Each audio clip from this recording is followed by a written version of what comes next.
నమస్తే, welcome to yo-yo TV. ఆయనేం హార్వర్డ్లో చదువుకోలేదు, కనీసం పట్టభద్రుడు కూడా కాదు. తాత ముత్తాతల వారసత్వం అసలే లేదు. దుబాయ్లో ఒక్క పెట్రోలు బావి కూడా లేదు. అయితేనేం ఆ ఇసుక నేలల్లోనే అవకాశాల్ని తవ్వితీశారు. ఒట్టి చేతులతో ఎడారి దేశంలో అడుగుపెట్టిన కేరళ వాసి అక్కడ పెద్ద సామ్రాజ్యమే స్థాపించారు.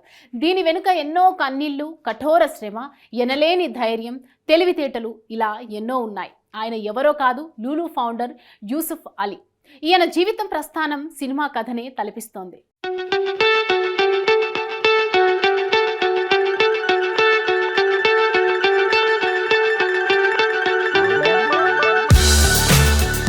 కేరళలోని త్రిస్పూర్ తీర ప్రాంతంలోని నట్టికా అనే గ్రామంలో 1955 నవంబర్ 15న యూసుఫ్ అలీ జన్మించారు. షబీరా అనే యువతితో పెళ్లయింది. వారికి 3 ఆడపిల్లలు పుట్టగా అక్కడి నుంచి ఆయన దశ తిరిగింది. అయితే యూసుఫ్ మధ్య తరగతి కుటుంబంలో పుట్టాడు.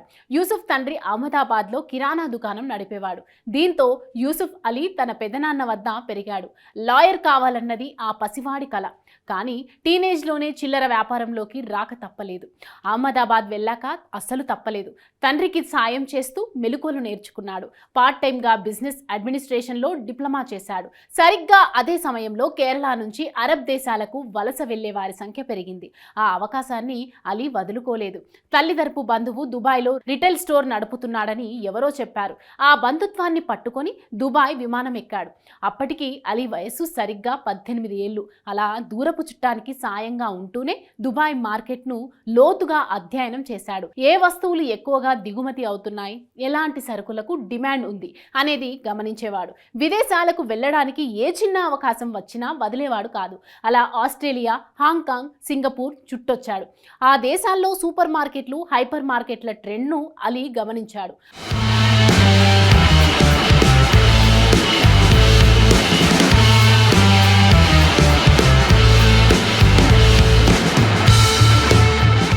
ఆర్థికంగా కుదుటపడిన తర్వాత అబుదాబిలో సూపర్ మార్కెట్ తెరిచాడు. అప్పటికి అలీ వయసు 34. ఆ నిర్ణయం అలీ జీవితాన్నే కాదు, రిటైల్ రంగాన్నే మార్చేసింది.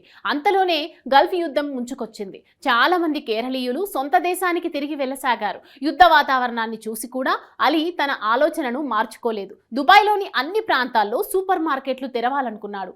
ఇదే విషయాన్ని దుబాయ్ సుల్తాన్లో పంచుకున్నాడు. ఇలాంటి పరిస్థితుల్లో ఇంత పెట్టుబడి పెట్టి సూపర్ మార్కెట్లు తెరవడం వల్ల లాభం కంటే నష్టమే ఎక్కువ. ఆలోచించు అని సలహా ఇచ్చారు ఆయన.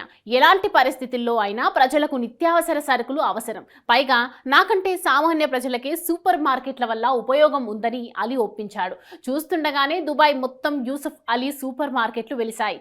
ఆ తర్వాత తయారీ, ఎగుమతులు, దిగుమతులు, ఆతిథ్యం, ఫుడ్ ప్రాసెసింగ్, కామోడిటీ ట్రేడింగ్, శీతల పానీయాలు, కన్వెన్షన్ సెంటర్లు, luxury hotels, travel and tourism ఇలా ఎన్నో విభాగాల మీద దృష్టి పెట్టాడు. అతి కొద్ది రోజుల్లోనే లులు గ్రూప్ ఆఫ్ కంపెనీస్ ప్రపంచ రిటైల్ రంగంలో నెంబర్ 1 స్థానంగా నిలిచింది.